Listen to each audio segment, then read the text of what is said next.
మూడు సార్లు ఓంకారం చెప్తాము.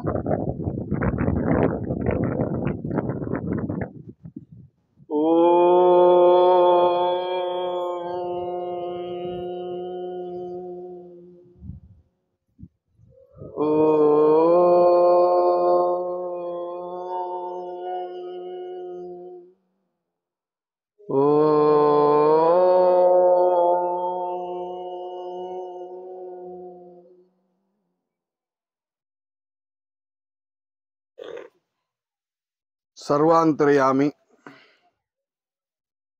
కాలాతీతుడైన జ్ఞాన ప్రదాయకులు సనత్ కుమార్ ప్రభువులు వాళ్ళకి చిరు సాష్టాంగ నమస్కారాన్ని అర్పణ చేసి,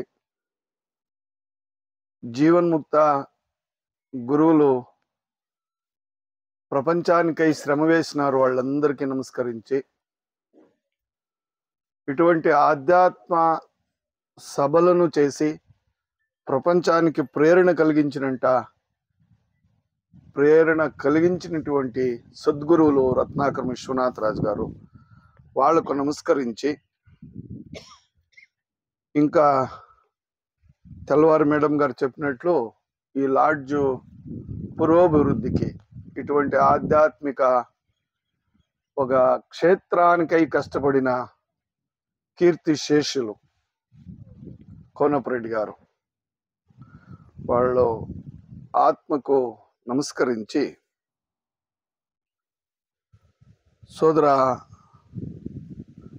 సోదరి మండలారా, ఆత్మీయులైన నిర్దేశకులు మరియు ఉపన్యాసకులారా,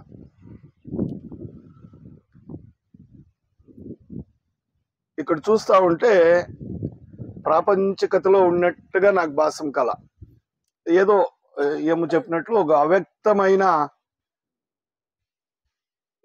ఆనందము ఈ ప్రకృతి లోపల, ఈ ప్రకృతి మధ్యన మనం ఉన్నాం. ఏ ఒక లిమిటేషన్స్ లేదు. ఇటువంటి జ్ఞాన సభలో ఏర్పాటు చేసిన ఆ కుటుంబ సభ్యులకు, ముఖ్యంగా కేశవరెడ్డి, కృష్ణారెడ్డి ఆ కుటుంబ సభ్యులకు, ఇక్కడ చేరిన పెద్దలందరికీ, సోదర సోదరీమణులకు నమస్కరించి, ఎప్పుడో 2,500 సంవత్సరాలు వెనక అటువంటి ఆదర్శ బ్రతుకుని బ్రతికి అన్నీ ఉండి ఎంతో భోగ జీవనం చేసేకి సాధ్యముండినా కూడా, భోగ జీవనము నా భాగ్యము కాదు, యోగ జీవనమే నా భాగ్యము అని భోగ జీవనాన్ని వదిలి యోగ జీవనానికి పైన ఆ బుద్ధుని కథ గురించి మేడం గారు చాలా దాన్ని ఏమనొచ్చు అంటే తపనతో మాట్లాడినారు. ఆ తపన ఏమి అంటే, ఈనాటి ప్రస్తుత సమాజము ఏమి చుట్టూ తిరుగుతా ఉంది, కానీ ఆనాటి బుద్ధుడు మనము దీన్ని పట్టుకునే తండ్లాడుతూ ఉంటే దీని వదులుటకు ఆయన ఎంత బాధపడినాడు. లౌకిక జీవనాన్ని పట్టుకొని ప్రాపంచిక జీవనానికి ఇన్ని మోసాలు, వంచనాలు, పోరాటాలు అన్నీ చేస్తున్నాం. కానీ ఈ లోకము విడిచి, ఈ ప్రాపంచిక జీవనం విడిచి ఆధ్యాత్మిక జీవనానికై తపన చేసిన బుద్ధుని జీవనాన్ని చెప్పేదానికి పరితపించి తపనతో బాధపడింది మేడం గారు ఈ విచారం చెప్పేదానికి. ఇంకా ఆయన వాసుదేవరెడ్డి గారు ఆ బుద్ధుదేవుడు బ్రతికిన అష్టాంగ మార్గము, ఓం భూర్భువ స్వః ఒక దినము అనలా, ఓం కేశవాయ స్వాహ ఒక దినము మంత్రం చెప్పలా, ఒక దినము సంధ్యావందనం చేయలా, లలితా సహస్రనామం, విష్ణు సహస్రనామం చెప్పలా. మంచి బ్రతుకుని బ్రతికేది ఎలా అని చెప్పినాడు. మంత్రాలు చెప్పిన వాళ్ళు, పాండిత్యం పొందిన వాళ్ళు ఎవరు ఇక్కడ లేరు, ఆయనతో మనం తెలుసుకుంటా ఉండలేదు. మన గురువు గారు విశ్వనాథరాజు గారు నాకు ఒక మంత్రం చెప్పిన అయినాడు ఆయన. మంచితనానికి మీరిన మంత్రము లేదప్ప. మంత్రాలు బయాట్ చేసేది, పాండిత్యం పొందేది, విషయ పరిజ్ఞానం పొందేది, విజృంభించేది, అహంకారం తెచ్చుకునేది, నేను ఇట్లున్నాను అని చెప్పి మమకారం పొందేది, ఆ అహంకారం మమకారము జీవితాన్ని పాడు చేస్తున్నాయి. కాబట్టి మంచితనమే మహామంత్రము అని గురువు గారు విశ్వనాథరాజు గారు ఆ మాట చెప్పినాడు. ఆ మంచితనం అంటే అది 8 మార్గాలుగా విభజించబడి సమ్యక్ జీవనం చేయాల్సి ఉంటే సమ్యక్ యోచన ఎట్లుండాలా, సమ్యక్ స్మృతి ఎట్లుండాలా, సమ్యక్ కార్యం ఎట్లుండాలా, అలా మన మాట కావచ్చు, మన యోచన కావచ్చు, మన బ్రతుకు కావచ్చు, మన కార్యం కావచ్చు, ఇవి ఎలా ఉండాలా అని వాసుదేవరెడ్డి గారు చెప్పినారు. ఈ 2 ఆదర్శ వ్యక్తిగా బతికిన బుద్ధ జీవుణ్ణి, ఆ బుద్ధ దేవుణ్ణి గురించి మనం చెప్పేదానికి. కాబట్టి ఈనాడు ఆ భోగ నుంచి రహితమైన యోగ జీవనం చేసిన బుద్ధుని గురించి ఇక్కడ చెప్పుకుంటున్నాం మనం. ఇంకా ఈ సమయంలో నాకు వ్యవస్థాపకులు, మన నిర్దేశకులు ఒప్పించే విచారము ఉన్నత జీవనము, హయ్యర్ లైఫ్. చెప్తా ఉండేది లోయర్ పర్సన్, చెప్పాల్సి ఉండేది హయ్యర్ లైఫ్.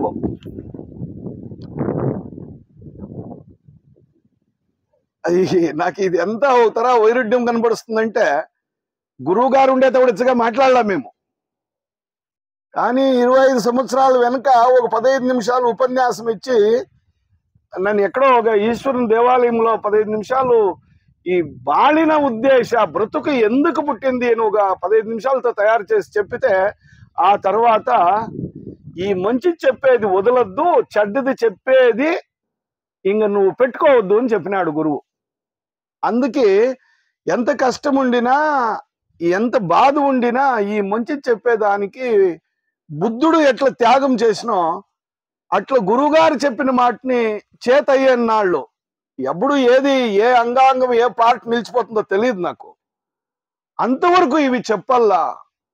అది కాక ఈ ప్రాంతంలో వస్తే ముఖ్యంగా వాళ్ళు మున్రా వాళ్ళు, రాచప్ గారు, వెంకటేశయ్య వాళ్ళు, ముఖ్యంగా మన విశ్వనాథ రాజు గురువులు ఈ ప్రాంతానికి వచ్చి నిజమైన సాధకులప, అమాయకులు, ముఖ్యంగా రైతు బిడ్డలు, రైతులు కష్టపడి చెమట ఊడిసి అన్నం తినేవాళ్ళు, వాళ్ళకి జ్ఞానము మాటలు, గురువు మాటలు, భగవంతుని విచారాలు చెప్తే శ్రద్ధగా వింటారు అని చెప్పితే ఆ విచారాన్ని బాగా చెప్పే ప్రయత్నము మేము చేసేదానికంటే చెప్పేట్లా పరిశ్రమము, ఎఫర్ట్ అంటారు ఇంగ్లీష్ లో, దాన్ని ఈ లాడ్జ్ సభ్యులు అందరూ ఒకరొకరు పేరు చెప్పిన బసవరాజప్ గారు కావచ్చు, మణిశ్యామరెడ్డి గారు కావచ్చు, లేదా సభ్యులు అందరూ కూడా కోనపరెడ్డి అప్పుడప్పుడు పనిచేస్తూ ఉండేది.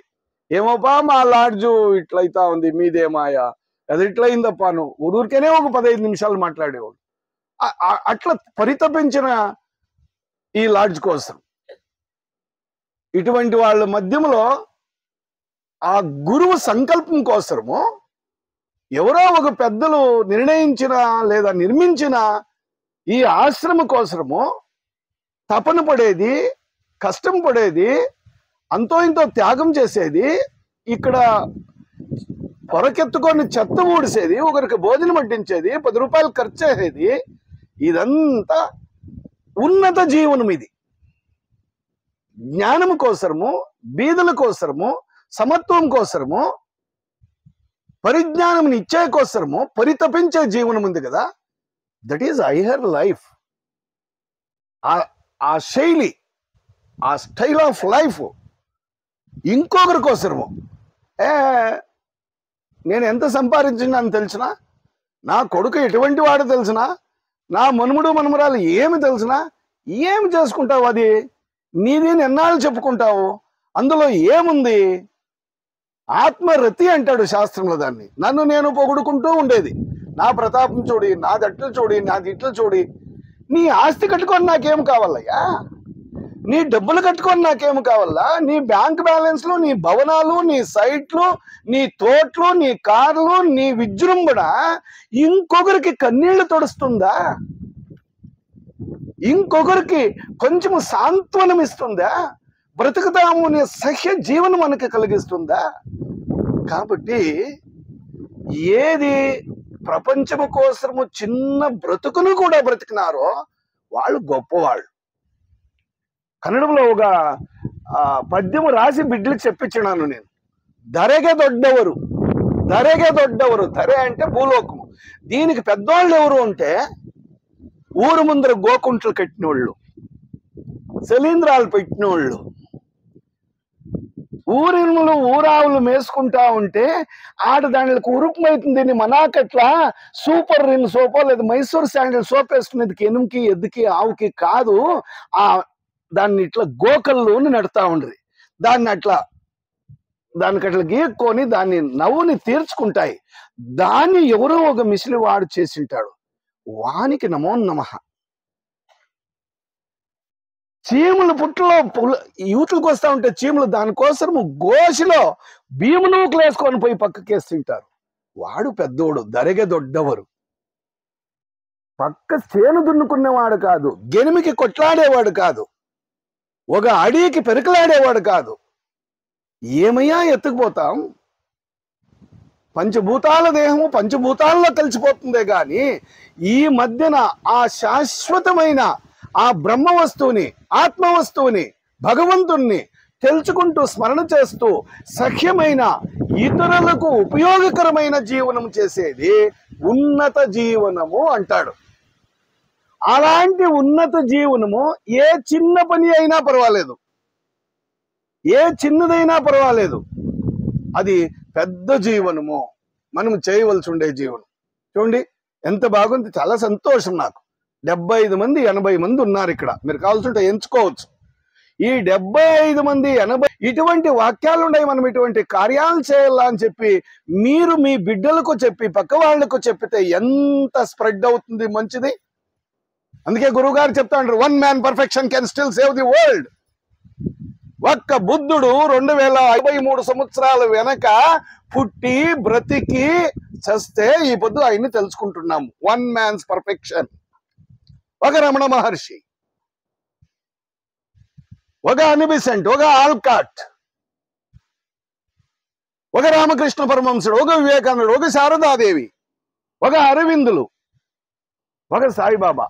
ఏమిటి నేను చెప్తా ఉండేది అంటే, లోకానికి మేలు చేయాలంటే ఒక్కొక్కడు చాలు, వాడు ఎంతైనా చేయవచ్చు.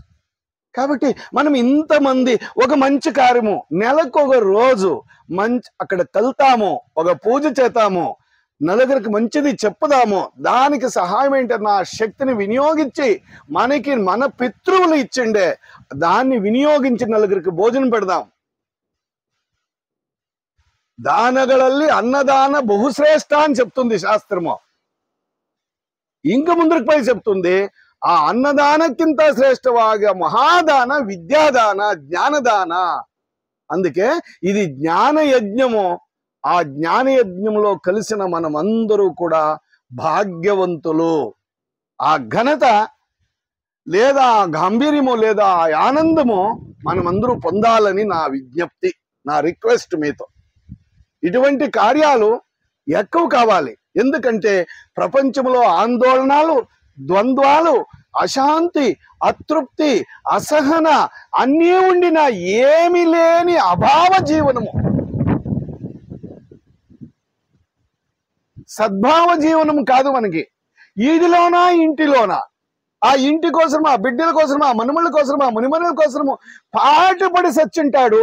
చివరికి వాని గ్లాస్ ఎత్తుకునేకపోతే ఆ మనుముడు కానీ మనుమరాలు కానీ కోడాలు కానీ ఒక గ్లాస్ తెచ్చి ఈయకుండా పోతే ఏమిటికి బ్రతుకు? యావది యోగ జీవనము, యావది ఉన్నత జీవనము. టీవీని ఆఫ్ చేయకుండా, ఆకలి కన్నా మిషన్ వానికి అన్నం పెట్టకుండా, సంసారం సెడిపే సీరియల్ చూసుకొని పెద్ద చిన్న లేకుండా బ్రతికితే ఈజ్ ఇట్ హయ్యర్ లైఫ్? అది ఉన్నత జీవనమా? దీనికి పాండిత్యం కావాలా, పిహెచ్డీలు కావాలా, డిగ్రీలు కావాలా, సౌభాగ్యం కావాలా, సంపద కావాలా? ఏమి కావాలండి? హృదయం, భావనలు, బ్రతుకులో వాస్తవాలు ఇవి. ఈ బ్రతుకులేని వాస్తవాల మధ్యములో నడిచి గురువుల వాక్యాలను తెలుసుకొని బ్రతికేది ఉంది కదా, అది ఉన్నత జీవనము.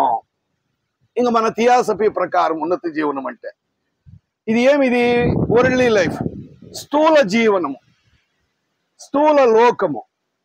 ఈ స్థూల లోకంలో ఇంకా మనం తెలుసుకుంటే వైయక్తికంగా మనది దిగుమట్టం ఆశలు ఉంటాయి. ఇవి తెలుసు మనకి. దీన్ని కామలోక జీవన అని. ఇంకొంచెం పోతే మనస్సు, ఆ మనస్సు ఇంటికి అంటుకో ఉంటుంది, మనుమనికి అంటుకో ఉంటుంది, ఆస్తికి అంటుకో ఉంటుంది, డబ్బుకి అంటుకో ఉంటుంది, అన్నిటికీ అంటుకొని బతుకుతుంది కదా సంసారానికి. దాన్ని ఏమంటారు థియాసఫీలో మీరు? ಕೆಳಮಟ್ಟದ ಜೀವನ ಅಥವಾ ಕೆಳಗಿನ మనోలోకದ జీవన, రూపలోకద జీవన.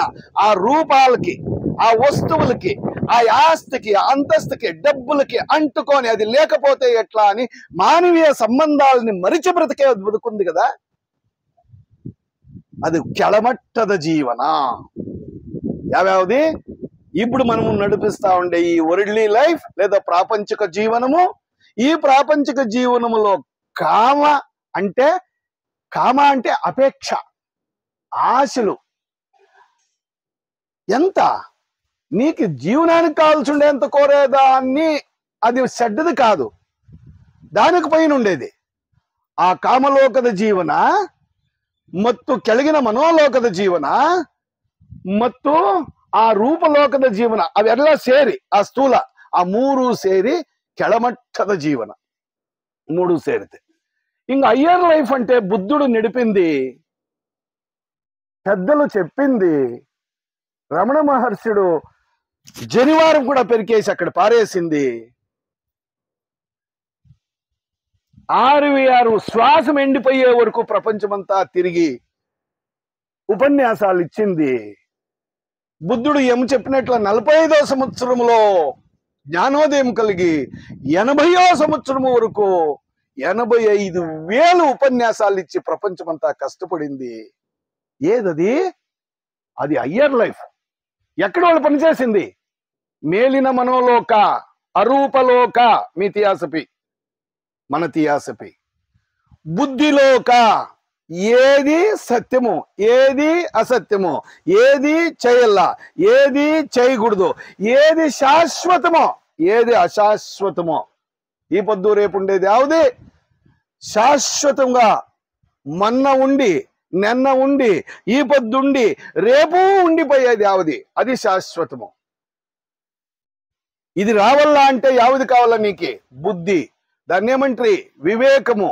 ఆ వివేకముతో బ్రతికేది. ఇప్పుడు అందరూ సండే ఎంజాయ్మెంట్కి యాడ్ అయిపోయింది ఒకే మనస్సు. ఆ మనస్సు దిగుమట్టంలో యోచన చేసింది. వాళ్ళు బార్కి పోయినారు, వాళ్ళు ఫంక్షన్ పోయినారు, వాళ్ళు ఏదో పార్టీకి పోయి ఎంజాయ్ చేస్తున్నారు. మీరందరూ దానికంటే కొన్ని విచారాలు తెలుసుకొని ఈ బ్రతుకు సార్థకము చేసుకుందాము అని అదే మనస్సులో హయ్యర్ లేయర్ పైనుండే మట్టము చెప్తా ఉండే మనసు విని ఇక్కడికి వచ్చినారు. 110 కిలోమీటర్లు ప్రయాణం చేసి మన లక్ష్మీస్ దంపతులు ఇక్కడికి వచ్చినారు. వాళ్ళకి ఎంజాయ్మెంట్ చేసేకి ఎన్నో అక్కడ ఉన్నాయి. హోటల్సే కాదు, చాలా ఉన్నాయి. బెంగళూరు చుట్టుముట్టు అవతలకు వచ్చేస్తారు. ఇప్పుడు బెంగళూరు సిటీ లోపల ఉండేలాదు ఎంజాయ్మెంట్ ఫ్రీగా ఉండాలా అని ఫ్యామిలీతో పిలుచుకొని వస్తారు. ఇప్పుడు ಅದು ಮನಸ್ಸಿನ ಕೆಲಸವೇ. కానీ ಕೆಳಗಿನ ಮನಸ್ಸಿನ ಕೆಲಸ ಅದು. ಮೇಲಿನ ಮನಸ್ಸು ಏನು ಮಾಡ್ತು? ಇಲ್ಲಿಗೆ ಸತ್ಸಂಗಕ್ಕೆ ಎಳ್ಕೊಂಡು ಬಂತು, ఈతాకు తీసుకొని వచ్చా కదా. తర్వాత బుద్ధి ఏది మంచిది, ఏది చెడ్డది, ఏది శాశ్వతమో, ఏది అశాశ్వతం అని తెలుసా. తర్వాత ఇవన్నిటికి పైన ఇంకొకటి ఉంది, ఆత్మ ఉపమ్యేన, ఆత్మ ప్రజ్ఞతో బతికేది. కాబట్టి ఏమో ఒక మాట చెప్పా, వైశాఖం నాడు ప్రపంచంలో హిమాలయ పర్వతంలో దర్శనమిచ్చి ఎవరు బీదవారు ఉన్నారు, ఎవరు అజ్ఞానంలో ఉన్నారు, ముఖ్యంగా ఎవరు దుఃఖంలో ఉన్నారు, ప్రపంచంలో ఒక దుఃఖితుడు ఉండే వరకు నాకు మోక్షమొద్దు అని భగవంతునికి చెప్పిన మహనీయుడు భగవాన్ బుద్ధదేవుడు. అయ్యో, పుష్పక విమానం వచ్చినంటే ఆయన్ని స్వర్గానికి తీసుకుపోయేదానికి నో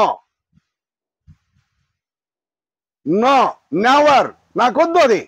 ప్రపంచంలో దుఃఖితులు ఉన్నారు, నాకు నువ్వు మోక్షం ఇచ్చేసి నేను ఆడొచ్చి ఏం చేసేది, నేను ఎంజాయ్మెంట్ ఏం చేసేది అక్కడ? ఇక్కడ ఉన్నారు నా సహోదరులు, నా సహోదరులు. ఇది మానవ వికాస, ఇది సంసరణ. అంటే ఇతరుల కోసము తోటి జనాలు కష్టపడుతున్నారు, వాళ్ళు దుఃఖంతో ఉన్నారు, వాళ్ళు అజ్ఞానంతో ఉన్నారు, వాళ్ళతో విడిచి నా ఇంట్లో నేను సంభ్రమపడేది కాదు అని బుద్ధ భగవానుడు సర్వజన హితాయ సర్వజన సుఖాయ లోక అనుకంపాయ. ఈ లోకాని కోసం అనుకంపం అంటే సింపతి, తన కోసం సింపతి కాదు, అయ్యో పాపం అనేది కాదు, పెదవుల మీద అనుకంపం కాదు, లిప్స్ సింపతి కాదు, హృదయము ద్రవించింది. పక్షి విచారం చెప్తా ఉండే హృదయము ద్రవించింది బుద్ధునికి.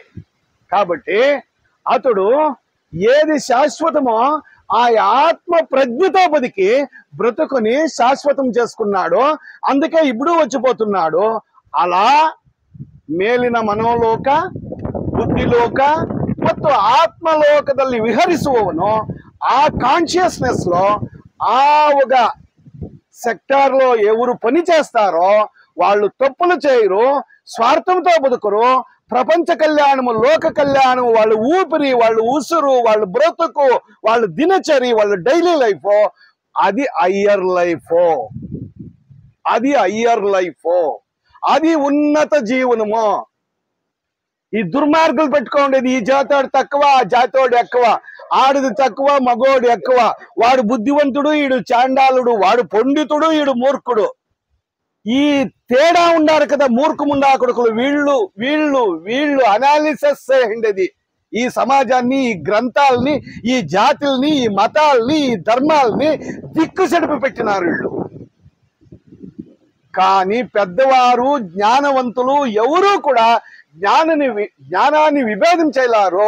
లేదా అది ఆడోళ్ళకే, అది మగోళ్ళకే, అది శ్రీమంతులకే, అది బీదవాళ్ళకే, పండితులకే, జ్ఞానవంతులకే, సాంస్క్రిట్ వచ్చిన వాళ్ళకే, ఇంగ్లీష్కి వచ్చిన వాళ్ళకే అని ఎక్కడా లేదు. ఆ జ్ఞానము సర్వత్రా వ్యాపించినది, ఎక్కడ చూసినా అది ఉన్నది. గురువు గారు చెప్తాను, విజ్డమ్ క్రీట్స్ ఇన్ ది స్ట్రీట్. ఈ ఈదులో ఉందంట ఆ జ్ఞానము. మన ముందరుంది, మన వెనక ఉంది, అంతర్ బహిర్, లోపల బయట ఉంది.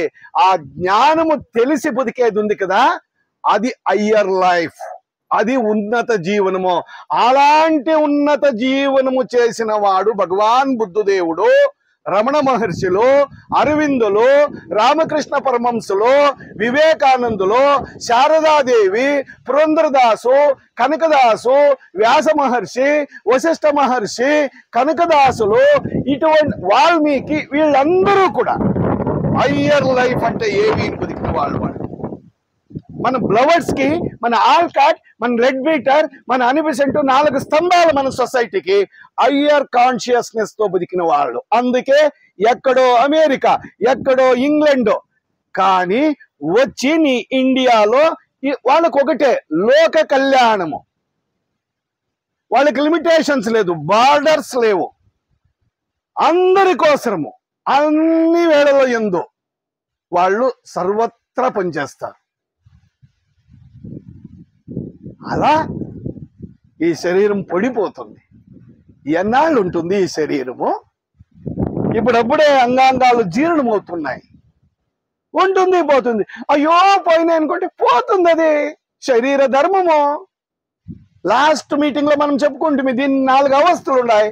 బాల్యమాయ, గృహస్థంలో ఉంటుమే, వానప్రస్థాసంలో ఉంటుమే, ఇంక ముప్పు రానే వస్తుంది, మిషన్ రానే వస్తుంది, రేపో మామో మనతో ఎంటాడుతూ ఉన్నది. అది యావది?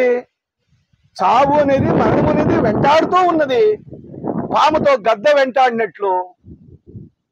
అది రానే వస్తుంది, దానికోసము మనం చింత చేయనక్కర్లేదు. చింత్యాకే మార్తి చిన్మయనిದ್ದಾನೆ, ಚಿಂತಾರತ್ನವೆಂಬ ಅನಂತನಿದ್ದಾನೆ, ಆ ಗೋವಿಂದನಿದ್ದಾನೆ, ಅವನನ್ನು ಭಜಿಸು. మనకు బిడువులేదే, మనకు బిడువులేదే. అబ్బా ఎంత తెలుసునా, మా ఇంటి దేవుని ఇంటికి 1.5 లక్ష అయింది. 1.5 నిమిషం కూడా ఆడుకుసునుకోని ధ్యానం చేయడు, నామస్మరణ చేయడు, రాముని తెలుసుకోడు, ఆంజనేయుని తెలుసుకోడు, ఈశ్వర తత్వం తెలుసుకోడు. అమ్మ విజృంభిస్తూ ఉంటుంది, చౌడేశ్వరి, దుర్గా పరమేశ్వరి, కాళిక, జగన్మాత, లోకమాత. ఆ తల్లిని తెలుసుకోడు. 1.5 లక్ష అయింది మా ఇంట్లో దేవుని ఇంటికి, తెలుసా? ఏమేంటి అదేటేటివో ఏమేం మాండ్లో డిజైన్లు, పాడ్లు, పుచ్చికట్లు. శాంతి లేదు. ఏమి ప్రయోజనం? ఏమి ప్రయోజనము? హృదయము మలినమైతే, హృదయం అశుద్ధమైతే, హృదయంలో స్వార్థము నిండుకుంటే, హృదయంలో రాగద్వేషాలు ఉంటే, కామక్రోధ మోహ మద మత్సర్యాది అరిషడ్ వర్గాలు నింపుకుంటే, అది ఎట్లండి మనం నడిపే లైఫ్? అయ్యర్ లైఫ్ అవుతుంది. యద్భావం తద్భవతి. నీ ఉద్దేశం ఎట్లుంటుందో నీ బ్రతుకు అట్లుంటుంది. నీ సంకల్పాలు ఎట్లుంటాయో నీ నోట్లోని మాటలు ఎట్లొస్తాయి. హౌ ఇట్ పాసిబుల్ అంటారు కొందరు, పెద్దలు ఉంటారు కొందరు. చూడపా వాళ్ళేమో మంచి కార్యం చేస్తున్నారు, దానికి 1000-2000 ఖర్చు అయింటే, అవునా ఉండేకేమో ఉంది, కష్టపడినాను, దీన్ని ఇచ్చేక మనసు రాదే అంటారు. పొద్దున్నేకుంటారో లేదో చెప్పేకలేదు, కానీ మనసు రాదు. ఎందుకంటే ట్రైనింగ్ అయితా పోవాల. ఇది భగవద్గీతలో కృష్ణుడు చెప్తాడు, శనై శనై రూపం. నిదానంగా నిదానంగా క్రమబద్ధముగా దీన్ని పొడిగించల్లా. దీనికి అంటుకో ఉంది సంసారానికి, భార్య బిడ్డలకు, సంపదకు, ఐశ్వర్యానికి, భోగానికి, విజృంభణకు, గ్రాండ్నెస్ కు అంటుకో ఉంది. అంటుకో ఉండే జీవితాన్ని అంటు వదిలేపియల్లా. దాన్ని కృష్ణుడు అనేది పద్మపత్రం ఇవాంబస. ఆ పద్మపత్రములో పడిన జలబిందువులాగా సంసారంలో ఉండి లేకుండా ఉండి అన్ని చెయ్యి. ఆర్వారు గురువు గారు అనేవాళ్ళు, ఈ అమ్మ కొడుకు మనుముడు, వాడిని ముద్దించేది, వాడు తప్పులు చేస్తే సంపలకు 2 ఇచ్చేది, తిరిగి ఊరికే ఉండేది. అంటే ఏం దీని అర్థము? భార్యని ప్రేమగా చూడు, తప్పులేదు. బిడ్డని మమతగా చూడు, తప్పులేదు. వాళ్ళ కోసం నీ వృత్తి ఉంది. ఆ గృహస్థాశ్రమంలో ఏమేం చేయాలో వాళ్ళ కోసము చెయ్యి. అంతే నా బ్రతుకు అని చెప్పి దానికే సీమితం చేసుకోని ఉండద్దు. ಡಿ ವಿ ಗುಂಡಪ್ಪ గారు అన్నట్లు సింబళದಲ್ಲಿ ಬಿದ್ದನೋ ಹಾಗೆ సీమిళ్ళో ఈగ పడిపోయిందట. యావదాన్ని ఆయన సీమిడేనిందే ఈ సంసారాన్ని. అతను ఇంకా అవతలకే యోచన చేసేలే. మనం నా లైఫ్ అంతా ఇంతే. పక్కింట్లో చూసేలా, పక్కింట్లో దుఃఖముందా, పక్కింట్లో బీదరెక్కముందా, ప్రపంచం ఎట్లుంది, ఓ కామెంటరీనా, ఇంటింటికి వచ్చిండ కామెంటరీ చేసే మూర్ఖ పెట్లు యావవే టీవీలు. అటు చూసుకునేది, ఈదిలోకి వచ్చేది. ఇంకా ఊర్లోన సర్కల్లోన ఒక టీ అంగడి ఉంటుంది. ఆ తవ పూలారాలు లేకుండా పానపరాకు సరాలే అంటారు. ఆడు కూర్చునేది, దాన్ని దుద్దుకునేది, ఆ తాగేది, ఒక బీడీ సిగరెట్ తాక్కునేది, చెప్పుకుంటూ ఉండేది. ఎవరిది? యడియూరప్పది, కుమారస్వామిది, మోదీది, చంద్రబాబు నాయుడు. చంద్రబాబు నాయుడు ఎట్లా తెలుసునా? తెలంగాణకి వెళ్ళిపోయేది. ఈడు ఉండేది కర్ణాటకలో. వానికి నీకు సంబంధం లేదు, అది నీకు పొనికి రాదు, ఆ రాజకీయంలో నువ్వు లేదు, నీ బిడ్డలకు అది అన్నం పెట్టదు, నీకు అది శాంతినియదు, రేపొద్దునే ముక్తినియదు. దాన్నే డిస్కస్. ఏమయ్యా బ్రతికిది? ఎట్లయితుంది అయ్యర్ లైఫ్? ఎట్లయితుంది శాంతియుత జీవనం? ఎట్లయితుంది వివేకయుత జీవనం? ఎట్లయితుంది యోగ జీవనం? థియాసఫీ అంటే యోగ జీవనం చేయండా. This is the training workshop. Spiritual training workshop ఈ సత్సంగం అంటే ఏమనుకోదండి. శంకరాచార్యులు చెప్పిన మాట ఇది. నిన్ని రిలీజ్ చేస్తుంది, ఇది విమోచన చేస్తుంది, బిడుగడ చేస్తుంది. సత్సంగದಿಂದ ನಿಸ್ಸಂಗದಿಂದ ನಿರ್ಮೋಹದಿಂದ నిశ్చలతత్వ ಬಂದ್ರೆ జీవన్ ముక్తి. అంటే పళ్ళు తిరిగినా, పేట తిరిగినా, యా పార్టీ వచ్చినా, యా పార్టీ పైన, యా ముఖ్యమంత్రి అయినా, యా ప్రధానమంత్రి అయినా, యా కంత్రి అయినా, యా మంత్రి అయినా, నా బ్రతుకుని నేను తిద్దుకోవాలా అని బ్రతుకుంది కదా, అది నిన్ను జీవన్ముక్తి చేస్తుంది. నేను కాదు చెప్పింది, అమ్మగారు చెప్తా ఉండ్రి. ఆదిశంకరులు సాక్షాత్ శివుని స్వరూపము, దక్షిణామూర్తి శివుని స్వరూపము. ఈ ప్రపంచంలో ఏ వ్యక్తి కూడా ధర్మంగా నడినప్పుడు, ధర్మానికి లోటైనప్పుడు ఆ భగవంతుడే ఒక వ్యక్తీకరణమయ్యి ఒక వ్యక్తిగా వచ్చి ప్రపంచానికి మేలు చేస్తాడండి. కాబట్టి అట్టి వాక్యాలని మనము నెగ్లెక్ట్ చేసి ఏదో బ్రతుకుతూ ఉండేది. ఎంటికలు నాయకట్లు ఊడిపోయినా అవి తెల్లగా అయినా నల్లగా దీనికి ఏమన్నా మెత్తుకునేది, తెల్లగా అయినా నల్లగా మెత్తుకునేది. పండ్లు ఊడిపోయినా నాయకట్లు పండ్లు కట్టుకునేది. దీనికి ఇంకేమో చేసేది, ఇంకెట్లో బతికేది. వానికి ఇంగ్లీషే వచ్చేలేదు, 4 ఇంగ్లీష్ వర్డ్లు మాట్లాడేసేది. ఎవరో మా ఊరావులమ్మే ఎంతమ్ము కూడా. దానికి ముందు ఏమనుకుంటారంటే ఇది civilisation, this is culture, that is not the culture life, that is not the civilisation life. ఎంత అపార్థం. అందుకే గురువు గారు అంటా ఉండ్రి, అప్ప అర్థం చేసుకునేది నిదానమైనా పర్వాలేదు కానీ అపార్థంతో బతుకురాదు, అపార్థం చేసుకోరాదు. అర్థమయ్యేది నిదానమైనా పర్వాలే. సత్సంగం అర్థం కాలేదా, వాసుదేవరెడ్డి మాధవి వారిది అర్థం కాలేదా, నిదానంగా అర్థం చేసుకునే ప్రయత్నం చేయి ప్రయాణికంగా. అప్పుడు నీకు అర్థం కాలేదు, నువ్వు నిద్రపోవద్దు. ఏమో సబ్బు బేసిడ్సే ఆడాడే పార్టీకి పోయి సత్సంగం తప్పించుకోవద్దు. దినే అభివృద్ధి అవుతుంది, ఒకే తూరి కాదు. కృష్ణుడు ప్రమాణం చెప్పిండ్రా భగవద్గీతలో 2వ అధ్యాయంలో సాంఖ్యయోగంలో. నువ్వు చెప్పినవంతా నాకు అర్థమవుతుంది, ఏమీ నిలుస్తా ఉండలేదు కృష్ణ అంటాడు వాడు. మనబోటి పడిపోకోడు వాడు అర్జునుడు. వాడు అడుగుతాడు, వాడు నువ్వు ఏమేమో చెప్తా ఉండవు నాకు అర్థమయ్యలేదంటే, అవునయ్యా ఆధ్యాత్మికం అర్థమయ్యలేదు. అయితే ఆడ పార్టీలు ఉన్నాయి చూడు, అవంతా మీకు అర్థమవుతాయి. ఆ రాజకీయాలు ఉన్నాయి చూడు, అవంతా అర్థమవుతా ఉన్నాయి. మనూరు బస్ స్టాండ్ లేకపోతే ప్రపంచం రాజకీయం అంతా తెలిసిపోతుంది. ఆధ్యాత్మికం అర్థం కావాలా అంటే నీ బ్రతుకు అనువు కావాలా. నీకు ధారణ, ధ్యాన, సమాధి, పతంజలి చెప్పేట్ల అష్టాంగ యోగము, దీని తర్వాత నీ మనస్సు అనువు కావాలా.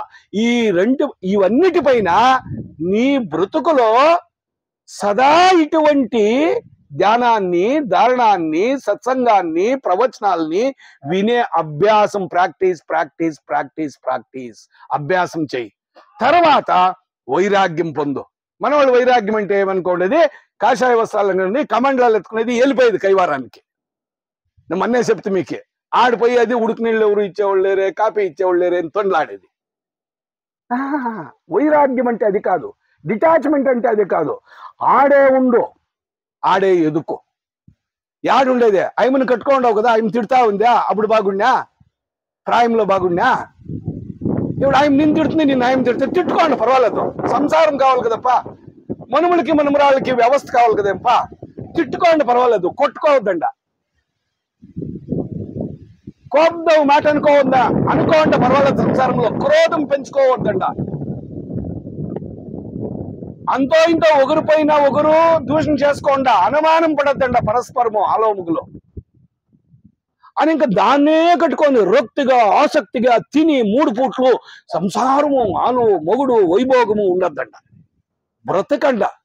ఆ బ్రతుకులో ఆ అలుము ఎంత బాగుంది. సతిపతిಗಳು ಒಂದಾದ భక్తి ఇతమప్పదు శివంగే. ఆ సతీపతులు ఒకటయి ఇట్లా సత్కార్యాలు చేయండి.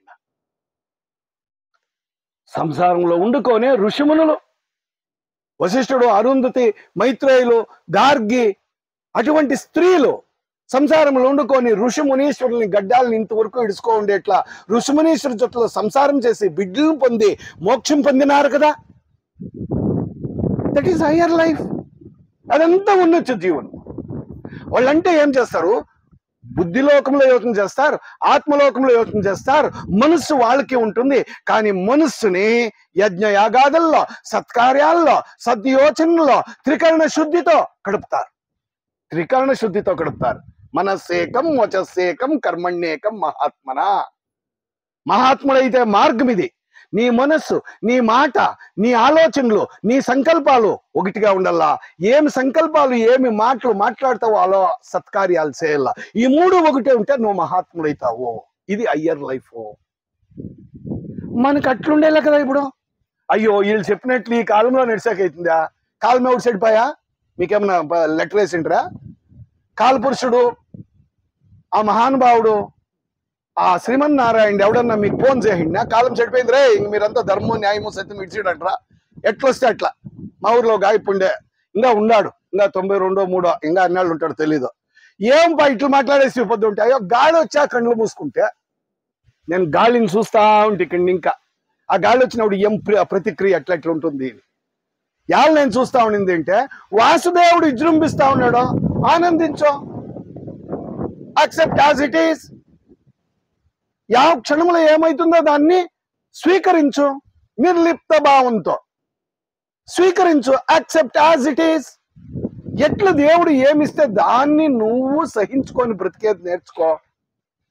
గాలి వస్తే కండ్లు మూసుకునేది కాదు అది. మనము ఉండి ఎదురిచల్లా ఇటువంటి బుద్ధి ప్రజ్ఞతో, వివేక ప్రజ్ఞతో, హయ్యర్ మైండ్ కాన్షియస్నెస్ తో, అంటే ఉన్నత మనోలోక దృష్టితో, సత్సంకల్పాలతో, సత్కార్యాలతో, ఆత్మ ప్రజ్ఞతో ఎవరైతే బ్రతుకుతారో అదంతా ఉన్నత జీవనము. వానికి అన్నీ ఉండా, ఒక రాజ్యమే వాని చేతిలో ఉండా, 16 ఏండ్లు పొడుసు యశోధర భార్య ఉండా, రాహులా అనే ముద్దుల బిడ్డ పుట్టిండా, ఏమి భోగ భాగ్యాలు కావాలో అవతల దుఃఖ దృశ్యాలు చూడకూడదు అని పెట్టిండా వాళ్ళప్పుడు బుద్ధుణ్ణి. కానీ అన్నీ ఉండినా అన్నీ విడిచి బయటకు వచ్చా, చూసా నేను సుఖముతో ఉన్నాను కానీ ప్రపంచం దుఃఖములో ఉంది. ఆ దుఃఖ సత్యము కనుక్కున్న తర్వాత వాడు ఒకే ఒక దినము కూడా శాంతిగా ఉండలేదు, నిద్రపోలేదు, భోజనం చేయలేదు. అన్నీ ఉన్నాయి, వైభోగానికి భోగానికి ఏమి కావాలి అన్నీ ఉన్నాయి. కానీ ఇది యోగ్య జీవనము కాదు, భోగ జీవనము. నేను యోగ జీవనము కనిపెట్టల్లా, ప్రపంచము దుఃఖములో ఉంది కదా, ఈ దుఃఖ సత్యానికి నేను కృషి చేయాలా అనిపించా. అతడు ఇంత పని చేశా. కాబట్టి నేను ఎందుకు ఈ మాటలు చెప్తా ఉండేది అంటే, ఉన్నత జీవనము అంటే ఋషులాకట్లా మునులాకట్లా లేకుండా పోతే అన్ని ఇడిచిడిసి ఇంకొందరు ఉంటారు ఇంట్లో 2-3 బీరువులు ఇంకా బుక్కులు నింపుకుంటారు. ఎవడు అంటే నేను రిటైర్డ్ అయినాక నాకు బిడువు సిక్కుతుంది కదా, అప్పుడు అన్ని చదువుదాము అని తెచ్చిపెట్టుకున్నాను అని. నాది అదే రోగం ఉంది. చాలా బుక్కులు ఉన్నాయి, వేలు బుక్కులు, ఇంకా చదివేదానికి బిడువు లేదు. ఎప్పుడు ఉంటే ప్రపంచము బాధ్యతలంతా తీరిని నా ఇట్లా ఆవిడ కాసుకో ఉంటాడు. ఇప్పుడు మీకు ఒక మాట చెప్తాను. అప్పుడే వచ్చేటప్పుడు ఆడ సరోవరం సిక్కిన ఇట్లా మంచి పెద్ద కుంట సిక్కా, వానుకొచ్చిండే నీళ్ళేమో అనుకుంటే నల్లగా తేటగా సముద్రంలో నదిలో ఉన్నట్ల నీళ్ళు. ఆ నాయట్ల మూర్ఖుడు కూడా ఆ కుంటగడ్డలో కూర్చొని ఉండంట. ఏమోపా ఇట్లే ఉండావు, ఆ తెప్పలు పోతా ఉన్నాయి వస్తా ఉన్నాయి, ధోనీలు పోకూడదు, అట్లే ప్రయాణం చేయకూడదు అంటే, అది సరే చూడి అలలు వస్తానే ఉన్నాయి పోతానే ఉన్నాయి, ఈ అలలు ఎవరు నిలిచిపోతాయో అప్పుడు నేను ధోని ఎక్కి ప్రయాణం చేస్తాను అంట. మీకు అర్థం కాలేదే, నిద్ర వచ్చినట్లుంది మీకు. వచ్చినా ఏం దీని మీనింగ్? ఈ సముద్రంలో అలలు నిలిచేది ఎప్పుడో, ఈ అప్ప పడవెక్కి ప్రయాణం చేసేది ఎప్పుడో, ఈ ప్రపంచంలో కష్టాలు తీరేది ఎవడో, నీ కొడుకు కోడాలు మనుముడు మనమురాలు నీ నిడిసేది ఎవడో, ఆ బాధ్యతలు తీరేది ఎప్పుడో, నువ్వు సత్సంగానికి వచ్చేది ఎవడో, సద్గ్రంథం చదివేది ఎవడో, గురువుల మార్గంలో నడిచేది ఎప్పుడో, యోగ జీవనం నడిచేది ఎప్పుడో, ఉన్నత జీవనానికి ఎక్కేది ఎప్పుడో. నాకు చెప్పండి, ఎవడన్నా టైం ఉందేమో నేను వస్తాను, ఫోన్ చేయండి. అది అర్ధరాత్రి అయినా పర్వాలేదు, ఎత్తుకుంటాను. మీకేమన్నా నమ్మకం ఉందా? నమ్మకం ఉండింటే గుండప్ప గారు అంటా ఉండలా ఏమోనే, ఈ సంసారం ఉంది కదా నీరులు పెట్టిట్టు నెక్కిదంతే. నా ఇట్లా మూర్ఖుడు ఒకడు ఉండంట, నీళ్ళు పెట్టేదే ఎప్పుడు చూపుతా ఉండేది. ఏమయ్యా ఇట్లా చూపుతా ఉంటే నీళ్లు భలే టేస్ట్ గా ఉన్నాయి. ఈ సంసారము నీళ్ళంత టేస్ట్ అంతే, ఏమిలే, ఉప్పులే, కారములే, స్వీటులే, దీంట్లో సిక్కెళ్ళా. ఇది భోగ జీవనమే. నువ్వు యోగ్య జీవనం చేయాలా, రుజు జీవనం చేయాలా, రుజు జీవనము ఉన్నత జీవనం చేయాలా. అది రావాలా అంటే ఈ అలలు ఎప్పుడు నిలిచి నేను పడవెక్కిపోయేదానికి ప్రయాణం సాధ్యం లేదో, ఈ ప్రపంచంలో కర్మలు చేసే పుట్టిండాము కనుక ఆ కర్మ బంధనము కర్మ నియమాలు మీకు తెలుసు. కర్మ యోగము కృష్ణుడు రాశా, కర్మ నియమాల గురించి అనిపిసెంట్ రాసరి రెండు వేరు వేరే కాదు, రెండు వేరు వేరే కాదు. మన అనేకులు చెప్పుకుంటా ఉంటారు బుద్ధుడు వేరే కృష్ణుడు వేరే అని. బుద్ధుడు వేరే కృష్ణుడు వేరే కాదు. మంత్రాలు చెప్పుకొని షడ్ కార్యాలు చేసి, కూనీలు చేసి, దగా కార్యాలు చేసి, స్వార్థ కార్యాలు చేస్తే మీ మంత్రాలు మీ దేవస్థానాలు ఏమిటి కావాలా అని బుద్ధుడు చెప్పింది. కృష్ణుడు చెప్పింది ఏమి అంటే, నువ్వు ఈ అన్ని కార్యాలు చేయి, అభ్యాసము వైరాగ్యము వదులుకోవద్దు, సత్కార్యాలను చేసుకొని నువ్వు అన్ని నీ సంసారంలోనే వండుకో, భార్యా బిడ్డల్ని పొందో, డబ్బు సంపాదించో, అన్ని చేయని కృష్ణుడు చెప్పింది. మనం ఏమంటాడు, కృష్ణుడు చెప్పింది వేరే, బుద్ధుడు చెప్పింది వేరే అనుకుంటాం. గురువు గారు విశ్వనాథరాజు గారికి ఆ సమన్వయం చేసే విచారం ఉండేది. ఎందుకంటే ఆయన ప్రాపంచికంలో ఉండి అటువంటి హయ్యర్ లైఫ్ ఉన్నత జీవనం చేసినోడు. అంటుకో ఉండింది ఏమిటికంటే, వీళ్ళు అనుకో ఉండరేమో సరోజంకి మాధవికి అంటుకో ఉండరేమో, ఆయన ఎవడు అంటుకొని ఉండలా. ఆయన అంటుకో ఉండింది ఆత్మకు పరమాత్మనుకు. కాబట్టి ఒక సుట్టం వచ్చినాడపా, నిద్ర వచ్చిందేమో మీకే, ఒక సుట్టం వచ్చినాడు మీ క్యాంప్కి. ఆ సుట్టము ఎవరితో కూసుకుంటాడో అని చూస్తా ఉంటే ఆయన భలే తెలివైనోడు. నాకు కొంచెం మసరుగా కళ్ళు, ఏమిటి యాడున్నాడు అని చూస్తా ఉంటే ఈడ ఉన్నాడు, ఆడ ఉన్నాడు, ఆడ ఉన్నాడు, ఆడ ఉన్నాడు. ఎవరు ఆ సుట్టము అంటే ఈ దేహాత్మలేకొచ్చిండే జీవాత్ముడు. ఆ సుట్టుము ప్రతి ఇంట్లో ఉన్నాడు, ప్రతి వ్యక్తిలో ఉన్నాడు. ఈ శరీరం అనే బండిలో, ఈ రథములో, ఈ దేహాత్మలో జీవాత్ముడు ఉండాడు అనే ఎరుక థియాసఫీ మనకిస్తుంది, బ్రహ్మజ్ఞానం మనకిస్తుంది, ఆధ్యాత్మిక జీవనము అది మనక ఎరుక చేసిస్తుంది. ఇప్పుడు మనది ఏం పని అంటే, ఆ జీవాత్ముని చుట్టుముచ్చినాడు కదా, ఆ చుట్టుముని తీసుకొని పోయి సాధన చేసి వాయిన్ని పరమాత్మని చెంతకు చేర్చి రావాల మన బాధ్యత. మన ఇంటికి వచ్చేయన్నాడు ఆయన, ఈ శరీరంలో ఆయన భద్రంగా కూర్చో ఉన్నాడు. దేహాత్మలేకొచ్చిండే జీవాత్మని పరమాత్మని వైపు చేర్చే వరకు ఏమేమి ప్రక్రియలు చేస్తావో, యోగం చేస్తావో, ధ్యానం చేస్తావో, దానము చేస్తావో, తపస్సు చేస్తావో, దయా కరుణ వాత్సల్యముతో ఇంకొకరికి మంచి మాటలు చెప్తావో, అన్నదానం చేస్తావో, వస్త్రదానం చేస్తావో, ఏమేం ప్రక్రియలు చేస్తావో ఆ జీవాత్ముడు సులలితముగా పరమాత్మ దగ్గరికి పోతాడు. ఇలా బ్రతికితే ఉన్నత జీవుడు. దేహాత్మలో సుట్టుముగా వచ్చిండే ఆ జీవాత్ముని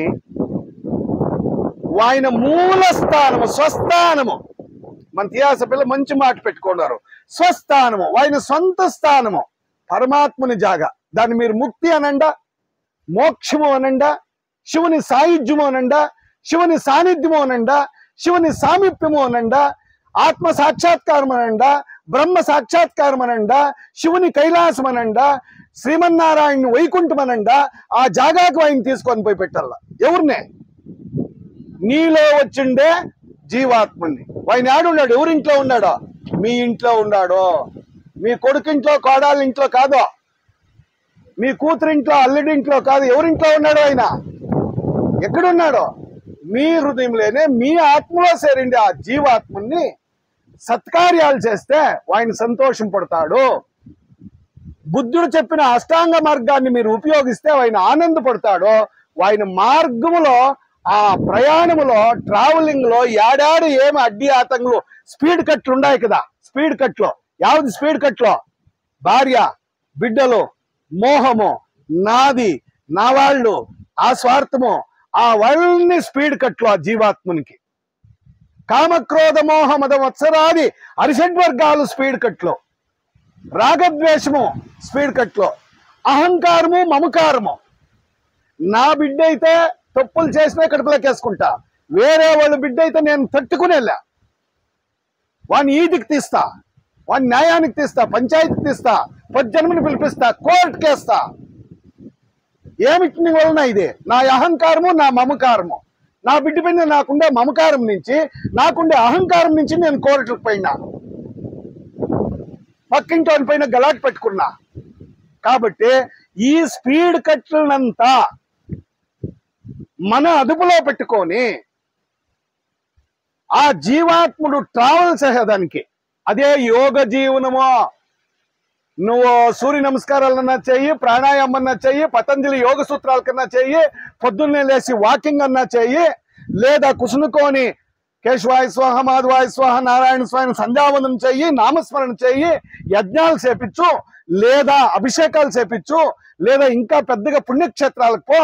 ఇవన్నీ కూడా యోగ జీవనములో కొన్ని తంత్రాలు, మంత్రాలు, ఇవన్నీ కూడా కావాల. టెక్నిక్స్ వద్దు అంటా ఉండలా నేను. కానీ నీ మనస్సు బాగుండేదానికోసమో నువ్వు అనుష్ఠానం చేస్తా ఉండేట్లా కార్యతంత్రాలవి. వాటి ద్వారా నువ్వు వాణ్ణి పొందల్లా. జీవాత్ముడు పరమాత్మను పొందుతాడో దానికి ఉండే అడ్డీలో మన నీచ జీవనములో, దిగువమట్ట లోకములో, లేదా ప్రాపంచికతలో, వరల్డ్లీనెస్ లో మనం పడిపోయి డబ్బు ముఖ్యం అనుకున్నాం, స్వార్థం ముఖ్యం అనుకున్నాం, అధికారం ముఖ్యం అనుకున్నాం, ప్రతిష్టత ముఖ్యం అనుకున్నాం, కీర్తి అపకీర్తులతో బతుకుతున్నాం, గౌరవ అగౌరవాలకి తేడాలు చూస్తున్నాం. ఈ లాభ నష్టాలతో మన బ్రతుకు చెడి చటాకులు పట్టుకుపోయింది. దీన్ని వదులుకొని ఆ వైపు సులలితంగా జీవాత్ముడు పరమాత్మను చేరే వైపుకి పోతే, గురువు గారు చెప్తా ఉండ్రి, వాళ్ళు యావ స్టేజ్లో యావ దీక్షలో ఉండరో నేను చెప్పలేను, కానీ ఒక మాట అంటా ఉండ్రి, అదునైవ ఇప్పుడు ఈ క్షణంలో ఇదే జన్మలో నువ్వు జీవన్ముక్తుడవుతావు. ఒకే జన్మలో నీ కర్మాల్ని నిశ్శేషంగా దగ్ధం చేసి, దగ్ధ కర్మాణి, కర్మాల్ని కాల్చేసి నువ్వు దానవంతుడైతే, శీలవంతుడైతే, ధర్మవంతుడైతే, న్యాయవంతుడైతే, నువ్వు యోగ్యమైన యోగవంతుడైతే ఒకే జన్మలేనే నీ పాపాలను పోగొట్టుకొని ఆ పుణ్యలోకము వైపు పుణ్య ప్రజ్ఞ కలిగి బ్రతికేకి సాధ్యముంది అని గురువు గారు ఆర్వీఆర్ చెప్పినారు. అది సాధ్యం లేకుంటే వాళ్ళు చెప్పలేరు. గురుగులు ಮತ್ತು యోగపత థియాసఫీలో ఫస్ట్ బుక్ వాళ్ళు చెప్తారు. ఒక్క మాట రాసినారు దాంట్లో, బాగా నాకు చాలా ఆనందం ఆ వాక్యము. థియాసఫీ అనేది, బ్రహ్మజ్ఞానం అనేది, బ్రహ్మ విద్య అనేది, ఆత్మ విద్య అనేది అనుభవసారమే గాని, అనుభవంతో కనుక్కుండే సత్యాలే కాని ఏమో ఊరికే ప్రచారానికి రాసిండే విచారం కాదది. అనుభవ జ్ఞానము, అనుష్ఠాన యోగ్యము. అనుష్ఠానము అంటే మనం నడుచుకునేకుండేది. అది మంచి మాటలు వీళ్ళిద్దరూ కొన్ని చెప్పి ఎట్లావి ఏమి అంటే, theosophy does not believe in దాంట్లో యావదప్పదే ప్రావర్టీ అంటే ఏమి, యోగ మార్గంలో ఉంటే బీదోళగానే ఉండల్లా. మన థియాసఫీ, మన బ్రహ్మ విద్య, మన ఆత్మ విద్య దాన్ని ఒప్పుకోదు. నీకెంతన్నా డబ్బున్నా పర్వాలా, లేకున్నా పర్వాలా, నువ్వు విద్యావంతుడైనా పర్వాలా, లేకున్నా పర్వాలా, అయితే నువ్వు యోగ్యమైన ఆ ఒక యోగ జీవనం చెయ్యి, ఉన్నత జీవనం చెయ్యి అని చెప్తా ఉంది. కాబట్టి మనోళ్ళు ఎవరూ కూడా మనతో అన్నీ పోగొట్టుకోమని ఎవరు చెప్పిండ్లా. యాడుంటే ఆడే నువ్వు బ్రహ్మజ్ఞానం పొందుకునే దానికి సాధ్యముంది అనేట్లా మంచి విచారముని వాళ్ళు చెప్తూ పోయినారు. ఇట్లా సజ్జీవనము, రుజుజీవనము, యోగ్య జీవనము మనం చేస్తా పోతే అది స్పిరిచువల్ లైఫ్ అనిపించుకుంటుంది. హయ్యర్ థాట్స్ లేదా ఉన్నత మనోభావాల జీవనము అనిపించుకుంటుంది. అటువంటి ఉన్నతమైన జీవనము చేసే వ్యక్తి యొక్క గురి నేను అప్పుడే చెప్పినట్లు పరమాత్మను పొందేది. ఆయనకి ఇంకేమీ కనపడదు. చాలా బాగా చెప్తాడు చూడండి, శాశ్వత వస్తువుని పొందేది. ఆ శాశ్వత వస్తువు ఏది? నిన్న ఉండి ఈ పొద్దు లేకపోయేది కాదు, లేదు ఈ పొద్దుండి లేకపోయేది కాదు, రేపు ఎప్పుడూ ఉండేది. ఆ నిత్య వస్తువు ఒక్కటే, అది పరమాత్మ వస్తువు, భగవంతుడు లేదా గురువు లేదా జ్ఞానం. గురువు వేరే కాదు, అనేకలు తప్పు తెలుసుకున్నారు. దేవుడు వేరే, గురువు వేరేనే. గురువే దేవుడు, దేవుడే గురువు. ఇవన్నిట్లో చేరేది జ్ఞానము. వాళ్ళు ఇచ్చేదే దైవ జ్ఞానము. కాబట్టి జ్ఞానము, గురువు, దేవుడు ఇవన్నీ ఒకటే, నో డిఫరెన్సెస్. ఆ శాశ్వతమైన వస్తువుని పొందేదానికి నువ్వు ఎట్లా జీవనము నడిపిస్తావో that is higher life, higher consciousness life, that is noble life, that is spiritual life. అది ఉన్నత జీవనము, ఆధ్యాత్మిక జీవనము, యోగ్య జీవనము, యోగ జీవనము, ఋషి జీవనము, రుజు జీవనము, అదే ఆదర్శ జీవనము, అదే బుద్ధుడు చేసిన బద్ధ జీవనము, అదే మనతో ముక్తికి తీసుకుపోయేట్లా ముక్తి జీవనము. ఆ జీవనము మన ముందర ఉంది. పెద్దలందరూ చెప్పినారు, థియాసఫీలో చెప్పినారు, బుద్ధ భగవానుడు చెప్పినాడు, వ్యాసుడు చెప్పినాడు, వశిష్ఠుడు భగవద్గీత ఎట్లా వ్యాసుడు రాసినో అట్లా రాముని కుసును పెట్టుకొని యోగ వాసిష్ఠుని చెప్పినాడు. అదంతా బ్రహ్మజ్ఞానమే ఉన్నది. 4 వేదాలు ఉన్నాయి. ఆ వేదాల సారమునంతా తీసుకొని ఉపనిషత్తుల్లో చెప్పినారు, బ్రహ్మసూత్రాల్లో చెప్పినారు. మనట్లా వాళ్ళకి అర్థము కాదు అని చెప్పి పురాణాల్లో కథల మాదిరిగా చెప్పినారు. ఇదంతా థియాసఫీనే. మనము థియాసఫీ అంటే వేరే, సత్సంగంలో చెప్పేది వేరే, హరికథలో చెప్పేది వేరే, లలితా సహస్రనామంలో ఉండేది వేరే, షిరిడి సాయిబాబా నామావళిలో ఉండేది వేరే. ఎక్కడా లేదు. ఆ పరా వస్తువు, ఆ పరా విద్య, ఆ పరా జ్ఞానము ప్రపంచాన్నంతా ఆవరించుకో ఉన్నది. ఆ ప్రపంచము ఆవరించుకో ఉండే ఆ పరా జ్ఞానాన్ని, పరా విద్యని, ఆ పరా వస్తువుని ఎవడైతే పట్టుబట్టి ప్రేమతో పట్టుదలతో దాన్ని సాధించగలుగుతాడో దానికి వాడు గడిపే జీవనం ఉంది కదా, ఆ జీవనమంతా ఉన్నత జీవనమే.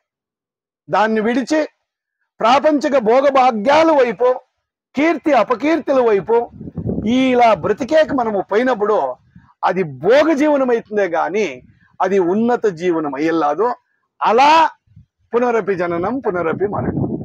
కారణం ఇదే. పుట్టి సస్తా ఉండేదానికి, జనన మరణాల చక్రాల్లో పడిపోయిండేదానికి కారణం ఏమిటంటే ఈ కర్మచక్రంలో పడేదానికి you are the cause and you are the reason. Your life is reason for your next janma, పునర్జన్మ.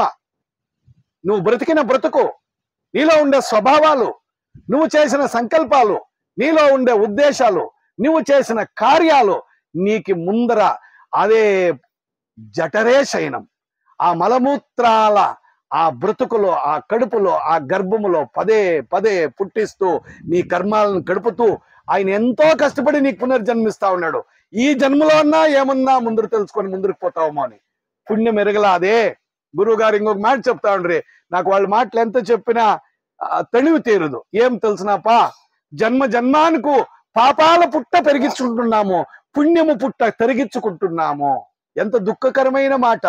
నన్ను కూర్చోబెట్టుకొని వాళ్ళు పాపాల పుట్ట పెరుగుతుందపా, పుణ్యము పుట్ట పెరుగుతా ఉంది, అది జన్మ జన్మానికి తగ్గిపోతా ఉంది, జన్మ జన్మానికి పాపం పుట్ట పెరిగిపోతా ఉంది. అందుకే ఈ సుఖ దుఃఖాల ఈ పునర్జన్మలో పుట్టి పుట్టి పుట్టి చస్తూ ఉన్నాం. మంత్రాలయం రాఘవేంద్ర స్వామి మీకు తెలుసు. కృతయుగము లేని ప్రహ్లాద రాజుడు, ద్వాపరయుగము లేని బాహ్లీక రాజుడు, వ్యాస తీర్థుడు, పరిమళాచార్యుడైన వెంకన్న భట్ట ఆ రాఘవేంద్ర స్వామి. ఈ 4 జన్మాల్లో ఆయన పుణ్య ప్రజ్ఞ కలిగి యోగ జీవనము లేదా ఆ ఉన్నత జీవనము, భక్తియుతమైన జీవనము, పరల సేవ, పరార్థ సేవ అని ఆ పరహిత సుఖము కోసరము, పరహితార్థము కోసరము ఆయన బ్రతికిన బ్రతుకు ఆయనకి ఇంకా సజీవముగా ఆ బృందావనములో ఉండి ప్రపంచానికి మేలు చేసేట్లా శక్తిని ఇంకా 340 సంవత్సరాలు పెట్టిందంట.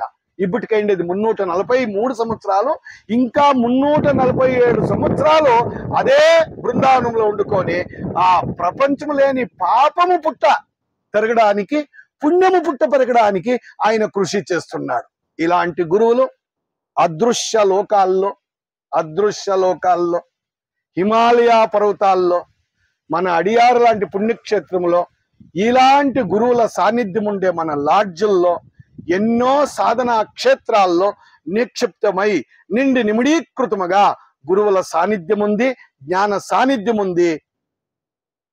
దాంట్లో ఒక మాట రాస్తారు గురుకుల ಮತ್ತು ಯೋಗಪದರು, ಕಣ್ಣಿದ್ದವರು ನೋಡಬಹುದು, ಕಿವಿ ಇದ್ದವರು ಕೇಳಬಹುದು, ಹೃದಯವಿದ್ದವರು ಅನುಭವಿಸಬಹುದು ಅವರ ಪ್ರೆಸೆನ್ಸ್ ಅನ್ನ. కండ్లుండేవాడు దాన్ని చూడగలుగుతాడు. ఆత్మదర్శనం, దైవ దర్శనం, బ్రహ్మదర్శనం, దైవ దర్శనం మనకు దొరుకుతుంది. చెవులుండేవానికి ఆ భగవంతుని మాటలు వినిపిస్తాయి. హృదయము కలిగిన వాడు దాన్ని అనుభవించి తాను ఆనందపడి ఇతరులకు పంచుతాడు. వాళ్లే శంకరాచార్యులు, మధ్వాచార్యులు, రామానుజాచార్యులు, రామకృష్ణ పరమహంసలు, మన ఆర్వీఆర్ లాంటి వాళ్ళు, అనిబిసెంట్ వాళ్ళు, బ్లవర్స్కీ లాంటి వాళ్ళు. అటువంటి వాళ్ళు శ్రమ, వాళ్ళు సిన్సియర్ ఎఫర్ట్ వ్యర్థం కాదు అంటే మనం ఏదైనా కొంచెమన్నా వాళ్ళ దారిలో నడపాలా. ఆ నడిచేట్ల దృఢ శక్తి మనం చేయాలా. ఆ చేసే శక్తిని గురువులు ప్రసాదించాలా అని మీకందరికీ ఇలాంటి సత్కార్యాలని నిరంతరం చేసుకునే శక్తిని ఆ భగవంతుడు ప్రసాదించాలా. గురువులు ఆ మార్గదర్శనం మీ కుటుంబాలకు, మీ పరిసరంలో ఉండే వాళ్ళకు సకలకు కలిగించాలా అని చెప్పి ప్రార్థన చేస్తూ నా మాటలు ముగిస్తున్నాను. నమస్కారం.